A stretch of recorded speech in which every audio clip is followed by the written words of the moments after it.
اپنے ہاتھوں سے زندہ درگور کر کے باپ فخر کرتا تھا۔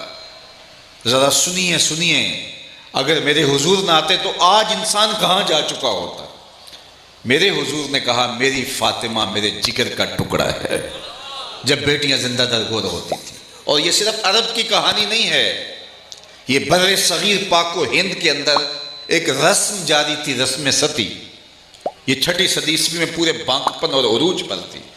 جب کسی کا شوہر فوت ہو جاتا تو بیوی کو سارے اس کے رشتہ دار، اس کی ہمجولیاں، اس کی ہمسائیاں، اس کے اپنے عزیز و اقربا کہتے، تیرا پتی مر گیا، جیون ساتھی مر گیا، تو نے اب جی کے کیا لینا ہے؟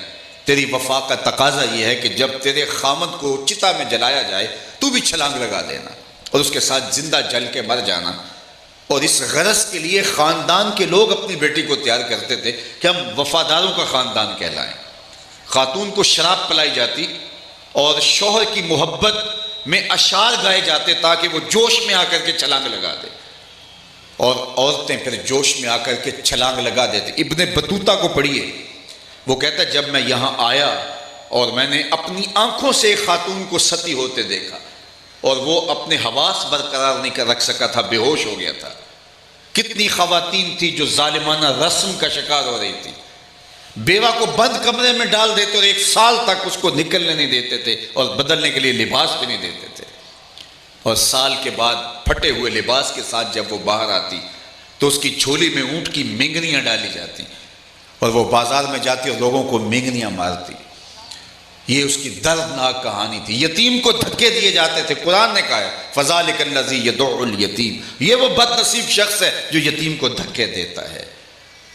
زنزیبار کے اندر میں نے وہ جگہ اپنی آنکھوں سے دیکھی ہے جہاں غلاموں کو پورے افریقہ سے لا کے باندھا جاتا تھا اور پھر جہاز بھر کر کے پوری دنیا کے اوپر سپلائی کیا جاتا تھا، اور اس غلام کا کوئی حق نہیں ہوتا تھا۔ جانوروں سے بھی بدتر سلوک غلاموں کے ساتھ ہوتا تھا۔ اقبال نے کہا تھا غلامی کیا ہے ذوق حسن و زیبائی سے محرومی، جسے زیبا کہیں آزاد بندے ہے وہی زیبا، بھروسہ کر نہیں سکتے غلاموں کی بصیرت پر کہ دنیا میں فقط مردان حر کی آنکھ ہے بینا۔ غلام کی کوئی اوقات ہی نہیں ہے، وہ آقا کا جوتا دھوپ سے اٹھا کے چھاؤں میں رکھ کے تو اس پہ بھی کوڑے کھائے کہ تو نے مجھے پوچھا کیوں نہیں، تو نے مجھ سے عزت کیوں نہیں لیا۔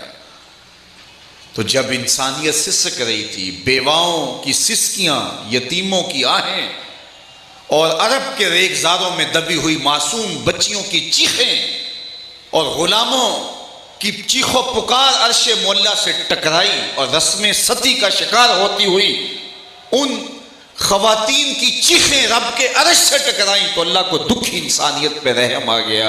آمنہ کی آغوش میں رحمت بن کے محمد عربی تشریف۔ میں کہتا ہوں ہمارے بدن پہ اتنے بال نہیں ہیں جتنے رسول اللہ کے احسانات ہیں۔ ہمارا بال بال قرض رسالت میں جکڑا ہوا ہے۔ اگر وہ جلوہ گر نہ ہوتے تو انسانیت آج کس گڑھے میں ڈوبی ہوئی ہوتی۔ سکا باپ اپنے ہاتھ سے بیٹی زندہ درگور کرتا تھا یا نہیں کرتا تھا؟ یہ تاریخ کا ایسا حوالہ ہے جس کو جھٹلایا نہیں جا سکتا۔ سکا باپ اپنے ہاتھ سے بیٹی زندہ درگور کرتا، اور پھر کتنا ظالمانہ سماج تھا، اس معاشرے سے اس پہ بھی داد ملتی اسے۔ جرم آج بھی ہوتے ہیں لیکن مجرم منہ چھپائے پھرتا ہے کہ مجھ سے یہ جرم سرزد ہو گیا، لیکن وہ کیسا شفاف معاشرہ تھا کہ مجرم جرم کرنے کے بعد دان پاتا تھا۔ لوگ کہتے تو نے اپنی پگڑی کے کلس کو بچا لیا ہے، تیری آبرو بچ گئی ہے، تو نے بیٹی زندہ درگور کر دی ہے۔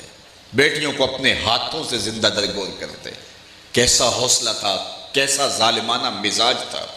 ایک شخص حضور کی خدمت میں حاضر ہو کے اپنی بیٹی کو زندہ درگور کرنے کی کہانی سناتا ہے کہ میں بیٹی کو زندہ درگور کیسے کیا۔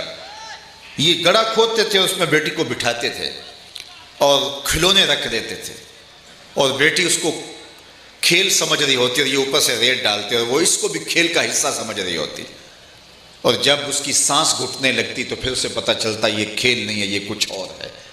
تو کہا گڑھا کھودا اور اس میں بیٹی کو بٹھایا، کھلونے رکھے اور اوپر سے ریت پھینکنے لگا، تو وہ اس کو کھیل کے طور پہ انجوائے کرتی رہی، لیکن جب اس کی سانس گھٹنے لگی تو پھر وہ ننھے ننھے ہاتھ جوڑ کے مجھ سے زندگی کی بھیک مانگنے لگی۔ لیکن میں ایسا ظالم تھا کہ میں نے اس کے باوجود ریت پھینکنے کے تسلسل کو ختم نہیں ہونے دیا اور ریت پھینکتا رہا، حتیٰ کہ اس کی سسکیاں اور چیخیں اس ریت میں دب گئیں۔ آج اسلام لایا ہوں تو اس کی سسکیاں مجھے سونے نہیں دیتی۔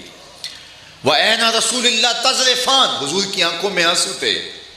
صحابہ نے گھور کے دیکھا کہ تو نے اتنا دردناک واقعہ سنایا، حضور کو دکھی کر دیا، لیکن فرمایا اس کو کہنے دو جو